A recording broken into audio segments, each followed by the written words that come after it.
we really understand the current situation in Ukraine and those awful war, it's total disaster, not only for people, but also for the nature, which is like silent victim of this awful war, which is happening now in Ukraine.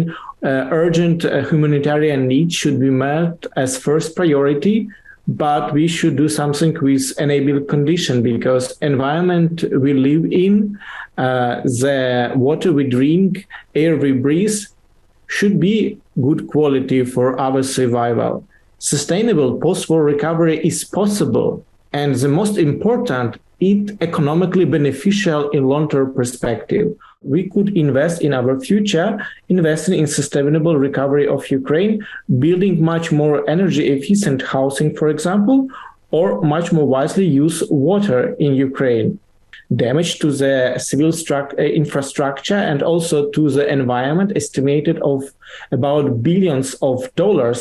In nature, everything is connected. And it is also important to have a healthy ecosystem, which is only possible if there are biodiversity secured. We believe that at least 30% of Ukrainian land should be under proper management and protected. And it is reflected in the EU biodiversity strategy, for example, because nature is essential tool for our well-being, and it's provide plenty of ecosystem services we depend on, like food, clear water.